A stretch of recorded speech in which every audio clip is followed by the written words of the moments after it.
जय श्री श्याम, जय मनोना धाम। आप सभी श्याम भक्तों का एक और नई वीडियो में स्वागत है। यह जानकारी उन श्याम भक्तों के लिए काफी ज्यादा महत्वपूर्ण है जो श्याम भक्त यहाँ पर 23 मार्च से लेकर के और 10 मई तक आना चाहते हैं। तो इन दिनों में महाराज जी कब कब बैठेंगे, कब कब नहीं बैठेंगे, कब आपको आना चाहिए, कब नहीं आना चाहिए, ताकि यहाँ आने के बाद महाराज जी भी मिल जाए और उनका आशीर्वाद मिल जाए और आपकी जो बीमारियां हैं, परेशानियां हैं, पल और क्षण में दूर हो जाए।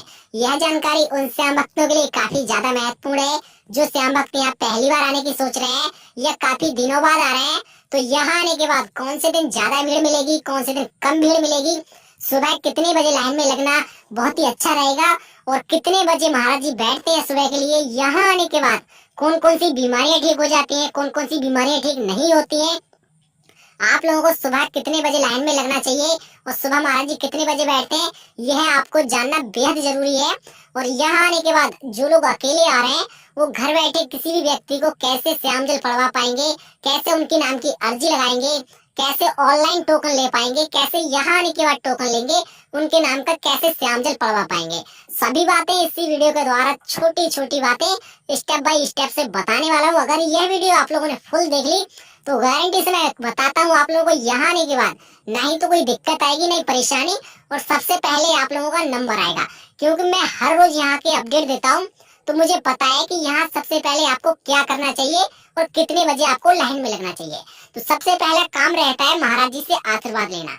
महाराज जी से आशीर्वाद लेने से ही आप लोगों की बीमारियां एंड परेशानियां सभी पल और क्षण में गायब होती हैं। तो आप लोग महाराज जी के पास जाएंगे और आपको ध्यान रखना है आपको क्या बीमारी है, क्या परेशानी है, वो अच्छी तरह से महाराज जी को बता देंगे ताकि महाराज जी आपको अच्छी तरह से श्याम जल पढ़ के दे सकें और आपको आशीर्वाद भी अच्छी तरह से दे सके ताकि आपकी बीमारियां परेशानियां पल और क्षण में दूर हो जाएं। अब जो लोग श्याम जल पढ़वा लेंगे वो ध्यान रखेंगे कि महाराज जी के पास से तुरंत नहीं आना है। आपको पूछना है कि इस श्याम जल को किस टाइम पे और कैसे कैसे पीना है, किस टाइम पे पीना है, क्योंकि लोग जब गलत टाइम पे श्याम जल पीते हैं तो फायदा नहीं होता है। अब जो लोग यहाँ पहली बार आ रहे हैं या काफी दिनों बाद आ रहे हैं तो कैसे यहाँ तक पहुँच पाएंगे वो आप लोग जान लें। सबसे पहले आपको आना होगा बरेली रेलवे स्टेशन या फिर आंवला रेलवे स्टेशन। यहाँ के नजदीकी दो ही रेलवे स्टेशन है। आप लोग यहाँ उतर जाएंगे रेलवे स्टेशन पे। उतरने के बाद आप लोगों को ई रिक्शा टेम्पो बुक कर लेना है। बाहर आकर के ध्यान रखना है, वहां पर ई रिक्शा बुक करोगे तो कह देना उनसे कि हमें जाना है मनोना धाम। आपको बेफिक्र आके छोड़ देंगे ये मनोना धाम। आप लोग जैसे ही यहाँ पर एंट्री करोगे तो ध्यान रखोगे सबसे पहले यहाँ पर लगती है 3 लाइनें। मेन लाइन होती है महाराज जी से आशीर्वाद लेने की, दूसरी लाइन होती है खाटू श्याम बाबा के मंदिर प्रसाद चढ़ाने की और तीसरी लाइन रहती है टोकन वालों की। कैसे आप लोग टोकन प्राप्त कर पाएंगे, कैसे आप लोग खाटू श्याम बाबा के मंदिर में प्रसाद और अर्जी लगाएंगे, कैसे महाराज जी से आशीर्वाद ले पाएंगे, वो आप लोग जान लें। सबसे पहले आपको क्या करना होगा, क्योंकि जो लोग यहाँ पहली बार आते हैं उनको थोड़ी कम जानकारी होती है। देखो जानकारी कम है मगर मैं आपको फुल जानकारी दे ही देता हूँ यहीं पे बैठे बैठे। सबसे पहले आपको लेना है 20 रुपए का श्याम जल, जो मात्र आएगा 20 रुपए का, और लेके लाइन में लग जाना है। अगर आपके साथ में कोई छोटा बच्चा है या फिर कोई बुजुर्ग है तो उनका खास तौर से ध्यान रखना। और ये टाइमिंग बता दे रहा हूँ, अगर सुबह आप लोग 4 बजे या 5 बजे, 6 बजे या 7 बजे लग जाते हैं लाइन में तो आपका नंबर महाराज जी के बैठने के तुरंत 2 घंटे बाद आ जाएगा। अगर आप लोग दोपहर के 12 या 1 बजे लगते हैं तो आपका नंबर काफी लेट आ पाएगा। तो इन बातों का आप लोग ध्यान रखना कि जितना जल्दी हो सके उतना जल्दी लाइन में लग जाना। काफी लोग आते हैं यहाँ पर दोपहर में 12 बजे और कहते हैं कि 1 घंटे में नंबर आ जाएगा। ऐसा कुछ नहीं है, आप लोग जितने जल्दी आएंगे उतना जल्दी आपका नंबर आएगा। अब ध्यान रखोगे अगर आपके साथ में कोई छोटा बच्चा है तो उसके लिए दूध वगैरह लेके जाना। मैं आपको पहले ही बता दे रहा हूँ क्योंकि लाइन में लगने के बाद लोग इतने ज्यादा परेशान हो जाते हैं, बहुत ज्यादा, क्योंकि 7 घंटे 8 घंटे एक जगह खड़ा होना हर व्यक्ति के लिए बहुत ज्यादा मुश्किल का कार्य रहता है। तो आप लोग जब भी लाइन में लगे तो 8 घंटे या 7 घंटे का इंतजाम करके लगे, खाने का पीने का, क्योंकि बहुत ज्यादा बैरिकेडिंग में से आपको गुजरना पड़ेगा। निकलने के लिए कोई रास्ता नहीं होती है। देखो मैं तो यहाँ का हूँ और मुझे तो सब नॉलेज है।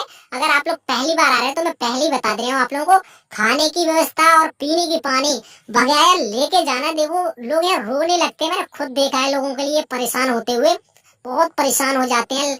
देखो आपका पैसा यहाँ पर खर्च नहीं होगा, मैं आपको बता दे रहा हूँ, पैसा कोई ज्यादा खर्च नहीं होने वाला है, केवल टाइम टाइम आपके पास होना चाहिए। अगर आप लोग लग सकते हैं 7 घंटे 8 घंटे लाइन में तो आपके लिए बेस्ट है, ये बेस्ट जगह है, क्योंकि बीमारियां परेशानियां तो ठीक होने वाली हैं, केवल आपको पहले लाइन में लगना थोड़ा कठिन रहता है। देखो लोग पहले से बहुत ज्यादा परेशान होते हैं और परेशानियां पड़ती हैं तो दिक्कतें शरीर में बढ़ने लगती हैं।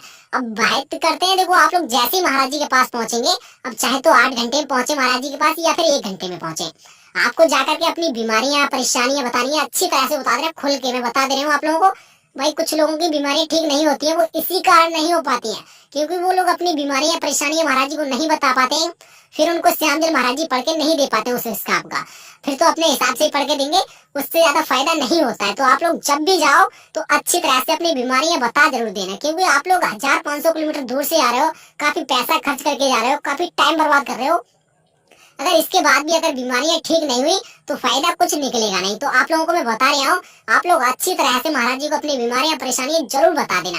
इसी के साथ साथ आपको ध्यान रखना है कि जब भी श्यामजल पढ़वाओ उसका ध्यान रखना कि टाइमिंग जरूर पूछ लेना, मैं आगे भी वीडियो में बताया है और अब भी बता रहा हूँ, टाइमिंग जरूर पूछ लेना कि इसको पीना कितने टाइम है, कैसे पीना है, क्योंकि गलत टाइम पीने से इसका फायदा नहीं होता है।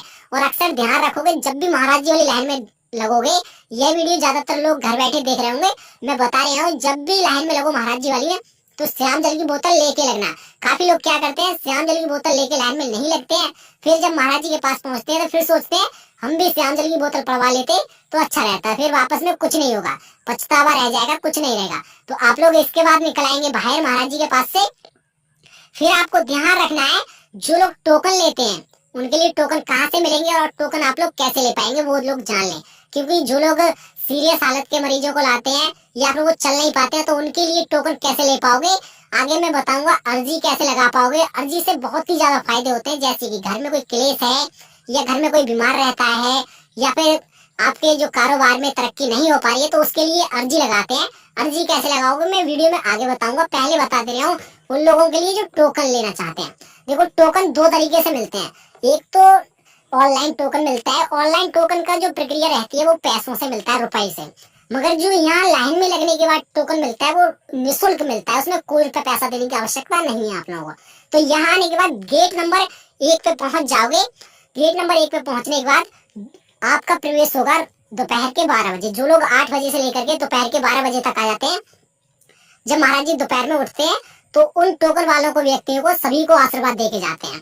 तो ध्यान रखोगे अगर टोकन लेना है फिर भी आप लोग जल्दी ही आना, आपको वेट करना पड़ेगा गेट नंबर 1 पे, वहां फिर आपका प्रवेश होगा, आप जाकर के अपना श्यामजल पढ़वाएंगे, आपको बीमारियां बतानी होंगी, फिर आपको आशीर्वाद देंगे गुरुजी, और इसी के साथ साथ वहां से भी आप लोगों को निकल लेना है। फिर आता है नंबर अर्जी लगाने का और खाटू श्याम बाबा के मंदिर में दर्शन करने का और प्रसाद चढ़ाने का। ये तीनों काम बहुत ही ज्यादा मेन मुख्य है, अगर आप लोग महाराज जी से आशीर्वाद नहीं ले रहे हो तो ये 3 काम जरूर कर लेना, अगर इनमें से 3 में से एक काम तो कर ही लेना, चाहे तो प्रसाद चढ़ा लेना, अर्जी चढ़ा देना या फिर दर्शन कर लेना, आप लोगों के सभी काम अच्छी तरह से बनते जाएंगे। सबसे पहले आप लोगों को लेना है एक अर्जी फार्म रहता है, और वो भी अर्जी फार्म मिलता है प्रसाद के साथ में। 51 रुपए का प्रसाद लोगे तो बच्चे के लिए मिलता है, 101 रुपए का प्रसाद लोगे तो उसी के साथ में अर्जी फार्म निःशुल्क मिलता है, फ्री में। आप लोग बड़े व्यक्तियों के लिए भी 101 रुपए का प्रसाद मिलता है। अब ध्यान रखोगे जो अर्जी फार्म मिलेगा उसके लिए भरना होता है, वो अच्छी तरह से आपको भरना है और ऐसे भरना है ताकि आपकी बीमारियां परेशानियां एक ही बार में ठीक होने के चांसेस रहे। अब आपको नहीं भरना आता है तो दुकान वाले की सहायता से अच्छी तरह से उसको भर लेना।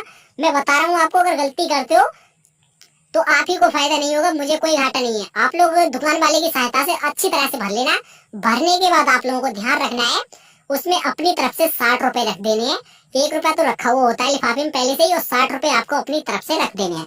अर्जी जो लगती है मनोना धाम की वो 61 रुपए की लगती है। अर्जी ले जाकर के खाटू श्याम बाबा वाली जो लाइन लगती है उसमें लग जाओगे, जाकर के बड़े मंदिर में पहुंचोगे, वहाँ टोकरियां रखी रहती हैं, टोकरियों में अपना जो अर्जी है वो डाल दोगे वहाँ, और डालते समय वहाँ पे आंखें बंद करके खाटू श्याम बाबा से जो भी मांगना है वो अच्छी तरह से मांग लेना।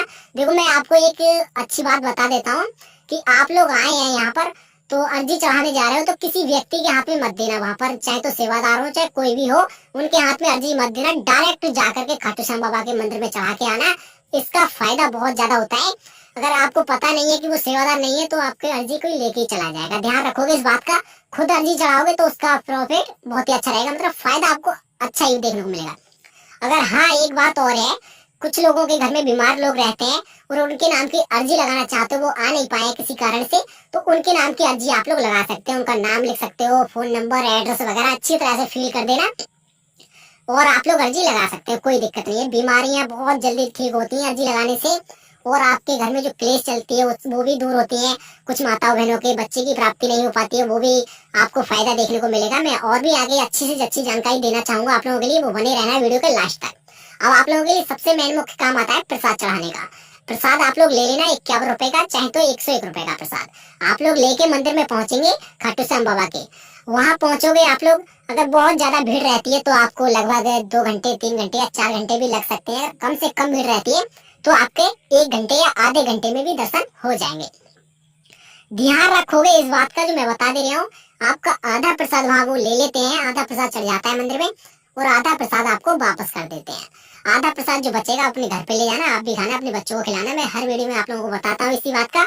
और उसमें एक खाटू श्याम बाबा की पट्टी निकलेगी, या तो अपने सर पे बांध सकते हो, अगर आपके साथ में कोई बच्चा है उसके सर पे बांध सकते हो, अन्यथा आप लोगों को वहां पर स्टील की ग्रिल दिखाई दे रही होंगी ये वाली, इनमें भी बांध सकते हो। बांधते समय जो भी आपको मांगना है खाटू श्याम बाबा से, वो सच्चे मन से मांग लेना और उसमें गांठे लगाते रहना। ऐसा भी कुछ लोग करते हैं, अगर आप लोग अपने सर पे बांधना चाहते हो फिर भी बांध सकते हो, फिर यहाँ पर बांध भी सकते हो। इसी के साथ साथ एक मेन मुख्य काम है, बहुत ही ज्यादा महत्वपूर्ण है, वो आप लोग जान लें कि आप लोग जब भी यहाँ आने की सोचें तो 2 दिन का टाइम निकाल के आना। देखो लोग अक्सर सोचते हैं कि 1 घंटे में जाएंगे और 2 घंटे में वापस आ जाएंगे, ऐसा कुछ नहीं है। यहाँ पर टाइम लगेगा आप लोगों का, हो सकता है कि 2 घंटे में भी आशीर्वाद मिल जाए और हो सकता है 2 दिन भी लग जाए। तो फुल टाइम निकाल के आओगे तो आप लोगों के लिए कोई दिक्कत, कोई परेशानी नहीं होगी। खर्चा आपका नहीं आने वाला है, एक व्यक्ति का मान के चलो 200-300 रुपए का खर्चा आ जाएगा। और इसी के साथ साथ में रुकने की, यहाँ खाने की व्यवस्था बताऊंगा कि क्या व्यवस्था रहेगी, पार्किंग की क्या व्यवस्था रहेगी और टॉयलेट बाथरूम की व्यवस्था भी बताऊंगा, सभी व्यवस्था बताऊंगा। केवल वीडियो को लास्ट तक देखते रहो, मैं आपको बारीकी से बता दूंगा। अगर आप लोग यहाँ आना चाहते हो, आपको कोई दिक्कत, कोई परेशानी देखने को नहीं मिलेगी। अब आपका 1 नंबर शुरू होता है रुकने का। यहाँ पर अगर फर्स्ट क्लास का अगर कमरा लेना चाहते हो यहाँ पर तो 1500 रुपए में मिलेगा, और सेकंड क्लास का कमरा लोगे तो 1200 रुपए में मिलेगा, थर्ड क्लास का कमरा लोगे तो 800 रुपए में मिलेगा। एक कमरे में लगभग एक परिवार अच्छी तरह से रह सकता है, 6-7 लोग आराम से रह सकते हो, आप लोग दिक्कत ना लेना। और यहाँ पर एक धर्मशाला नहीं है, एक होटल नहीं है, 3-4 होटल है, मन चाहे तहाँ रुक सकते हो, कोई दिक्कत नहीं है। जस्ट एक धर्मशाला मंदिर के बराबर में ही है और दूसरी धर्मशाला लगभग 200 मीटर दूर, एक चौथी धर्मशाला 500 मीटर दूर, ऐसे कुछ है धर्मशाला। आप लोग जहाँ पर रहना चाहें वहाँ रुक सकते हैं। अब काफी लोग यहाँ पर खाने की व्यवस्था भी ढूंढते होंगे, तो मैं आपको बता देता हूँ, यहाँ लगभग स्टॉल, ढाबे बहुत सारे 50 से 100 मिल जाएंगे आप लोगों को, और बहुत सारे बुलाएंगे भी लोग, यहाँ पर खाना खा लो, यहाँ खाना खा लो, जहाँ आपकी इच्छा चाहे वहाँ खाना, कोई दिक्कत नहीं है। मैं किसी का प्रमोशन नहीं करता हूँ, आप लोग मन चाहे तहाँ खाना खाना, कोई दिक्कत नहीं है। 60 रुपए से स्टार्ट होकर के और 50 रुपए से स्टार्ट होकर के 120, 100, 150 रुपए में खाना, बहुत ही अच्छा स्वादिष्ट खाना आप लोगों को मिल जाएगा। आपको ध्यान रखना होगा, जहाँ भी खाएं वहाँ अपना बैग वगैरह धर ले, कोई दिक्कत नहीं है। और रुकने की व्यवस्था, अगर आपके पास पैसा कम है तो आप लोगों के लिए फ्री वाली जगह बता देता हूँ रुकने के लिए, कि आप लोगों को जो महाराज जी द्वारा टीन सेट डलवाए गए ना, उनमें फ्री में रुक सकते हो, उसमें कोई रुपया पैसा देने की आवश्यकता नहीं है, बिल्कुल फ्री में रुक सकते हो। जिन दुकानों पे प्रसाद बेचता है उनमें भी आप लोग फ्री में रुक सकते हो, केवल उनपे से प्रसाद लेना होगा, आप लोग उनमें भी फ्री में रुक सकते हो। अब काफी लोग यहाँ पर आने की सोच रहे होंगे, मगर लोगों को पता नहीं है कि ये कहाँ पर है मनोना धाम, क्योंकि काफी लोग तो यहाँ बार बार आ चुके होंगे, मगर काफी लोग पहली बार आना सोच रहे होंगे आने की, क्योंकि हमारी वीडियो लोग अक्सर काफी राज्यों से देख रहे होंगे। तो कमेंट करके जरूर बताना ये वीडियो आप लोग कहाँ से देख रहे हैं। बाकी कमेंट में जय श्री श्याम, जय मनोना धाम जरूर लिख देना। अगर यहाँ की रोज आप लोगों के लिए जानकारी चाहिए तो मेरे चैनल को सब्सक्राइब जरूर कर लेना और वीडियो को लाइक भी कर देना। मैं आपको अच्छी से अच्छी जानकारी देता रहूंगा। अगर आपको कुछ पूछना है तो नीचे कमेंट कर दो, मैं आपके लिए जरूर रिप्लाई करूंगा। इसी के साथ साथ आप लोगों को एक बात और बता देता हूँ, जितने भी लोग आएंगे यहाँ पर उनके लिए पक्का एड्रेस है, राज्य उत्तर प्रदेश, जिला बरेली, तहसील आंवला, गांव का नाम है मनोना, जस्ट मनोना के बराबर में ये मनोना धाम। जितने भी लोग आना चाहते हैं वो आ सकते हैं, ये पक्का एड्रेस है। अगर आपके समझ में फिर भी ना आए तो आप लोग मुझे कमेंट कर देना, मैं आप लोगों के लिए अच्छी तरह से फिर भी बता दूंगा। और आप लोगों के लिए एक बात और बता देता हूँ, यहाँ की जो पार्किंग है वो निःशुल्क है, कहीं पे भी अपना वाहन पार्क कर सकते हो, कोई रुपया पैसा नहीं लिया जाता है। चाहे तो बाइक हो या फिर कार हो या बस हो, सभी वाहनों के लिए यहाँ पार्किंग है, निःशुल्क है। लगभग 150